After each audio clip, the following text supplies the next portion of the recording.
was a big priority for the AU, that the minerals that are driving the AI revolution are being dug up on the continent, on the African continent for a great part of them.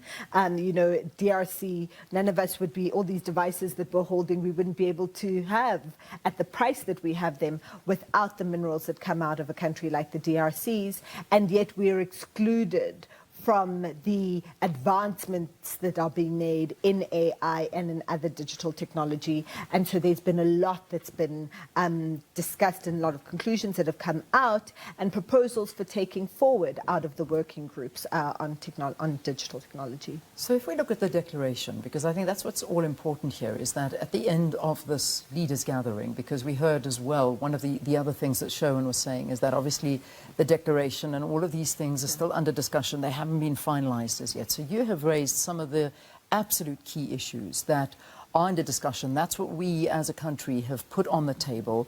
We're still awaiting a declaration, and whether or not that a declaration is adopted, and again, the US perhaps putting a bit of a spanner in the works on that. But these are incredibly important issues that you've just raised. Is it, two questions in that, is it still normal that at this point the declarations still haven't been adopted? And one would imagine so. The leaders are only arriving now, so that's something that we need to be cognizant of. And again, if all nations, not all nations, sign to them, what happens to that declaration? So the declaration, remember, is just a consolidation document. And declarations are always compromise documents. So what has emerged in the working group discussions over the year, and each of the working groups will have come out with a final sort of statement of what their discussion with, that's fed into the two tracks, the finance track and the Sherpa track, which is the leaders track. You've also had what's come from all of the engagement summits, the B20, the Business 20, the Think 20, which is all the think tanks and all of those. All of those issues are going to inform what goes into the declaration, but not everything makes it into the declaration. Okay. It never does. And what does make it into the declaration is always a compromise, and is often a compromise based on whatever is happening in the politics of the world at that time. So Indonesia, which had to deal with the Ukraine war, and Russia's invasion of Ukraine, had to deal with all sorts of compromises in its declaration as well. I think that so we must view the declaration always as a compromise document. Now the question is, what are the non-negotiables that need to make it into that declaration, and can the states reach consensus on non-negotiables that will make it in there? So what the issue at Hamburg in 2017 was that all of the states said that the Paris climate agreement and dealing with climate change is a non-negotiable for us 19. And the United States, well, the non-negotiable for us, we've already pulled out of the Paris Agreement, and so our non-negotiable is that it's not included.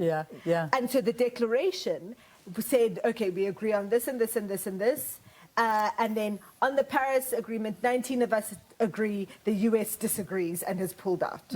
And so that wording, that was included into the declaration. And so the question is how they're going to navigate the issues that they agree on or they disagree on, or what the non-negotiables are. This process of drafting, because that's what's been happening this week, is just drafting some kind of compromise statement that the leaders then are going to look at and thrash out and say, well, we agree or don't tomorrow. This process of drafting will take place until it is done, and so there will be poor officials writing and adding and rewriting the entire weekend. But this first draft declaration that needs to be on the table when the leaders meet tomorrow is the thing that's being panel beaten. And this entire process is a process of panel beating. And that's just the reality of it. It's sausage making. It's not pretty and it's smelly. And you know what? We'll talk about this more throughout the weekend, because it's an important point. Is it total consensus? Is it complete consensus? Is it sufficient consensus? Exactly. Is it a majority? Is it a what? Exactly. Oh, you've got to educate us.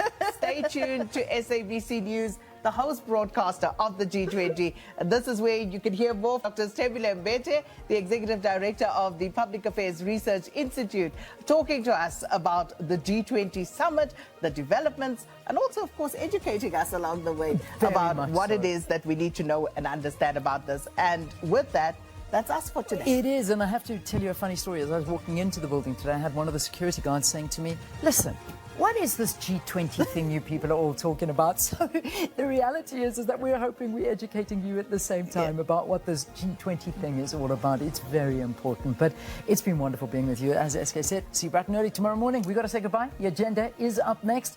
5:30 tomorrow morning. Catch us live from Nazareth. We mean bright and early. Take care.